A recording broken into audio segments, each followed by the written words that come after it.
Bonjour, je m'appelle Jérémy, j'ai 23 ans et je souhaiterais vous témoigner de quelque chose. Donc j'aimerais en fait vous partager mon témoignage, comment est-ce que j'ai rencontré Jésus-Christ. Et, euh, et c'est vraiment quelque chose qui m'est cher, c'est vraiment quelque chose de personnel que j'aimerais partager. C'est pas forcément facile à partager, mais parce que ce que Jésus a fait pour moi dans ma vie, c'est trop merveilleux, je ne peux pas le garder pour moi, donc je suis obligé de vous le partager aujourd'hui. Donc moi j'ai grandi dans une famille musulmane. Mon père est musulman, mes frères, mes sœurs sont musulmanes. Ma mère elle n'est pas musulmane, elle est plutôt traditionnellement catholique. Mais j'ai vraiment grandi dans cet esprit musulman, toujours avec le fait qu'il y a un Dieu au-dessus de moi, il y a des règles à respecter, qu'il y a un paradis, un enfer. Mais j'ai pas forcément toujours respecté justement la moralité musulmane, en tout cas pas tout de suite. J'ai vraiment grandi avec, disons, le libre choix de choisir quelle religion je voulais, soit le catholicisme, soit essentiellement l'islam. Mais l'idée de servir Dieu n'a pas été aussi évident tout de suite. Quand j'étais jeune, j'ai eu un cursus scolaire à peu près normal, mais tout est devenu très chaotique, disons à peu près à la mort de ma grand-mère. Lorsque ma grand-mère est morte, je pense que c'est vraiment là où en fait ma vie a commencé à déraper. J'étais très jeune, je devais avoir à peu près 10 ans. Et c'est à partir de ce moment-là où en fait j'ai commencé à être rebelle, tant envers mes parents qu'envers les autres. Et surtout envers moi-même, d'une certaine façon. Je refusais d'aller à l'école, je séchais volontairement, et pourtant l'école me plaisait en soi, mais je séchais volontairement. Il y avait plein de choses qui n'allaient pas et tout allait de mal en pire. Donc je n'honorais plus mes parents, je les respectais plus. Je me battais souvent. J'étais ce qu'on appelle un cassos. Et au fur et à mesure que je grandisse, je commençais à me faire des amis, mais qui n'étaient pas des bonnes fréquentations. J'ai commencé à fumer très tôt, et j'ai pas fumé que forcément des cigarettes. J'ai commencé à fumer toutes sortes de drogues comme le cannabis ou un dérivé. Et j'ai vraiment commencé à traîner avec des personnes qui n'avaient pas forcément une bonne influence tant sur moi que moi sur eux. Au bout d'un moment, à une période précise de ma vie, j'ai commencé à déménager. Je dirais à peu près à l'âge de 12 ans. J'ai commencé à déménager à côté de Lyon. Et lorsque j'ai déménagé à côté de Lyon, je suis allé du côté de ma famille, du côté de ma mère. Je ne les connaissais pas vraiment, donc on a fait connaissance. Ils ne me connaissaient pas. Moi, je pensais qu'ils m'appréciaient, mais ce n'était pas forcément réciproque. Du moins, une partie, pas tous. Et c'est là où j'ai commencé vraiment à réfléchir sur la spiritualité. C'est-à-dire que, comme je vous l'ai dit, je ne me posais pas forcément de questions sur Dieu. Je savais qu'il y avait un Dieu, qu'il y avait un paradis, un enfer. J'étais jeune, donc je n'étais pas forcément centré sur ça. Mais là, j'ai quand même vécu des événements assez particuliers. C'est-à-dire que des gens proches de ma famille avaient des manies, on va dire, qui n'étaient pas très catholiques. Ils étaient plutôt apparentés à une sorte de sorcellerie, disons, qui m'a énormément traumatisé quand j'étais jeune, quand j'étais petit. Ça m'a tellement fait peur que je voulais absolument me protéger de ça. Ils n'avaient pas peur d'invoquer, entre guillemets, des entités. Et c'était assez, pour un enfant, c'était assez flippant en fait, pour un enfant. Donc c'était une chose qui m'avait plutôt traumatisé quand j'étais jeune. Et non seulement ça m'avait traumatisé, mais en plus ça m'a rappelé ma condition. C'est-à-dire que tout s'était mal passé depuis la mort de ma grand-mère. J'avais été viré de mon établissement scolaire. C'était d'ailleurs pour ça aussi que j'avais déménagé. Rien n'allait chez moi. Donc en fait, tout s'était empiré d'un coup, disons en quelques années. Donc lorsque j'étais à côté de Lyon, tout allait mal, absolument tout. Tout était chaotique dans ma tête. J'ai commencé même à ressentir une très très grande dépression. Personne ne me comprenait et j'avais l'impression que personne ne me comprend d'ailleurs, ne me comprenait. Je m'entendais avec personne, même pas avec mes parents. Et je pensais que Dieu m'avait complètement abandonné. En tout cas, le Dieu qu'on pouvait... le Dieu qu'on se crée soi-même, c'est-à-dire qu'on s'invente une image un peu de Dieu, on se dit que lorsque tout va mal, voilà, Dieu il est méchant, il est comme ça, il nous condamne. Et il est très loin de nous. Et moi j'étais vraiment attristé de cette image que je m'étais créée. mais aussi de ce qu'on m'avait raconté sur Dieu.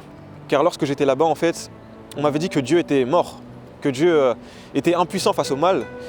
Et j'étais assez naïf, assez candide, on va dire, donc j'y ai cru.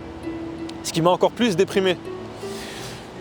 Et à un moment, je suis revenu sur Paris pour y vivre de nouveau. Et c'est à partir de ce moment-là où encore, tout est devenu encore plus chaotique. Mais je me suis rendu compte après, c'est-à-dire après avoir rencontré Christ, que tout ce que j'ai vécu là, en fait, tout ça faisait partie du plan de Dieu. Donc lorsque je suis revenu sur Paris, tout est devenu encore plus terrible. Les personnes que j'avais rencontrées avant de partir à côté de Lyon, je les avais retrouvées encore plus radicalisées dans le mal. J'ai quand même décidé d'essayer de me reprendre un peu en main. Donc j'ai commencé à faire une formation professionnelle. Et c'est même durant cette formation-là que j'ai réussi à trouver que là j'ai commencé à me poser des questions sur Dieu, sur le paradis et sur l'enfer. Alors ce que j'ai fait, c'est que j'ai commencé à m'interroger vis-à-vis du Coran. Alors j'ai lu un peu le Coran, j'ai lu un peu les hadiths, les sources officielles, j'ai lu un peu la sunna. Et je me suis rendu compte que l'image que je me faisais de Dieu n'était pas si fausse en fait. Dieu est lointain, c'est vrai. Il nous donne des règles, il est très autoritaire, très sévère. Bon, il est dit quand même qu'il est très miséricordieux dans le Coran. Mais personnellement, moi, ça ne m'a pas forcément atteint. Dans le sens où le fait que dans le Coran, il est dit que Allah soit très miséricordieux, cela ne m'a pas forcément touché. J'ai plus eu l'impression de l'inverse. Donc je ne peux pas dire que j'étais un musulman comme plein de musulmans le sont aujourd'hui.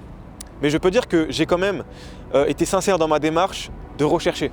Je ne voulais pas avoir raison, je voulais vraiment trouver une chose, trouver Dieu, le vrai Dieu.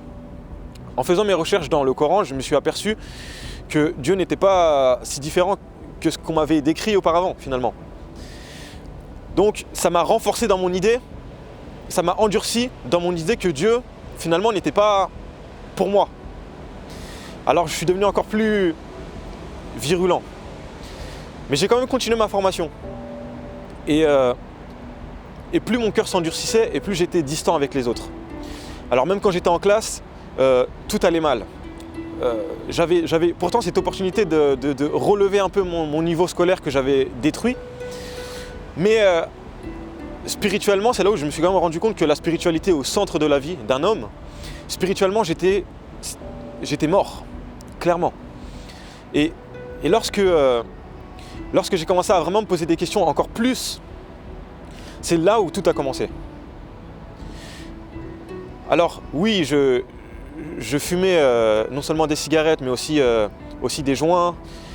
Et oui, j'avais des mauvaises fréquentations, mais j'ai quand même continué à me poser des questions. Et à un moment, j'avais commencé parce que j'aimais faire du vélo. C'était un temps où j'aimais faire du vélo, malgré le fait que je fumais. J'ai commencé vraiment à me mettre à fond au vélo. Donc j'ai décidé d'un peu d'arrêter les joints et tout. Mais j'avais continué un peu la cigarette, parce que c'était plutôt difficile pour moi de m'y résoudre. Donc j'avais arrêté le joint pendant à peu près 1 ou 2 mois. Donc pendant les vacances scolaires, les 2 premières vacances scolaires de ma formation, pendant tout l'été, j'ai fait du vélo. Et il y a eu un soir où il y a eu un événement très particulier qui s'est passé dans ma vie. Lorsque je rentrais chez moi, c'était le soir, il était tard, il n'y avait personne dans la rue et j'étais à vélo. J'étais assez essoufflé et on peut dire que j'étais quand même à jeun de ce que j'avais fumé auparavant. Et il y a eu une manifestation que je ne pourrais pas vraiment expliquer qui m'a complètement poussé vers la Bible. Une manifestation qu'aujourd'hui on pourrait caractériser de surnaturelle. Et cette manifestation m'a tellement troublé, m'a tellement touché, qu'elle m'a fait me poser les véritables questions. Je ne dis pas que c'est cette manifestation-là qui m'a sauvé. Mais c'est cette manifestation-là qui m'a poussé et qui m'a amené à la Bible. Et lorsque j'ai eu cette manifestation 2 fois d'affilée, durant 2 soirs de suite, c'est là où j'ai compris. Là, je me suis dit, je vois que j'ai pas forcément rêvé, ma foi n'était pas vaine en soi. J'ai compris que Dieu existait réellement, mais qu'on ne pouvait pas forcément l'atteindre comme ça, par nous-mêmes. Et je m'étais souvenu en fait qu'il y avait un autre livre saint qui était connu de tous, la Bible. Alors ce que j'ai fait, c'est que j'ai lu la Bible. Et je l'ai lu en commençant par le Nouveau Testament. Et lorsque j'ai lu la Bible, lorsque j'ai commencé par le Nouveau Testament, là je me suis rendu compte qui était Dieu et ce qu'il a fait pour nous. Moi, j'avais jamais imaginé que Dieu avait un fils. La Bible nous disait que Dieu avait un fils. Et lorsque j'ai lu tout l'Évangile, j'ai été tellement touché, mon cœur a été tellement rempli de grâce et d'amour, dû à l'acceptation justement de Jésus-Christ, que j'ai décidé de devenir chrétien, de dévouer ma vie complètement à Jésus-Christ. Alors ça s'est produit à un moment aussi particulier de ma vie. J'étais sur le point de mourir. À l'époque, j'étais asthmatique et j'ai fait une énorme crise d'asthme. Et je me suis souvenu exactement de ce qu'il y avait écrit dans la Bible. Je savais que si je mourais, parce que je n'avais pas accepté le Seigneur, j'allais en enfer. Est-ce que je me suis dit, Seigneur, garde-moi en vie, je te servirai. Et aujourd'hui encore, je le sers et je le servirai jusqu'à ma mort. Et aujourd'hui, moi, je vous encourage. Je vous encourage et je vous dis, vous savez, la vie est courte. On ne sait pas de quoi demain est fait. On peut mourir demain. Et moi, je vous encourage à chercher par vous-même, mais à chercher réellement Dieu. Non pas le Dieu qu'on peut percevoir par nos propres imaginations ou à cause de ce que les gens ou les religions peuvent dire et proclamer de Dieu, non. Mais parce que la Bible, la parole de Dieu, ce que nous, chrétiens, on croit être la parole de Dieu, dit de lui. La Bible nous rend témoignage d'une personne. Et cette personne, c'est Jésus-Christ. Et Jésus-Christ a fait une chose merveilleuse pour nous. Il est mort à la croix pour nous, pour nos péchés, pour nos fautes, pour nos transgressions, pour nos iniquités. C'est vrai que nous, en tant qu'hommes, on a tendance à dire « Ouais, mais je ne suis pas quelqu'un de forcément très mauvais, j'ai jamais tué quelqu'un ou j'ai peut-être jamais même volé. » Mais la Bible nous dit qu'il suffit d'un seul mensonge pour être injuste devant Dieu.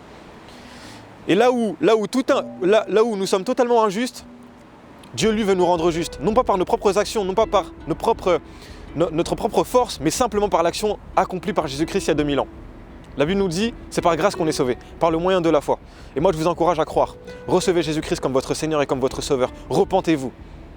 Parce que c'est par la repentance qu'on peut comprendre, qu'on peut capter le message de l'Évangile. Si vous vous repentez, vous comprenez que vous avez besoin d'un Sauveur. La repentance, c'est le fait de se reconnaître perdu, pécheur, et que Dieu est juste. Et si Dieu est juste, nous sommes injustes. Et c'est là où intervient Jésus-Christ, notre avocat. Si vous recevez Jésus-Christ comme votre Seigneur et comme votre Sauveur, la Bible nous dit qu'on peut avoir la vie éternelle et qu'on l'a en lui. C'est une assurance que la Bible nous donne. Ce n'est pas une chose qu'on a par nous-mêmes, mais que Jésus-Christ lui-même nous donne. C'est un cadeau. Lorsqu'on vous offre un cadeau, vous avez le choix, soit de le prendre, soit de le refuser. Aujourd'hui, je vous invite à le recevoir. Amen.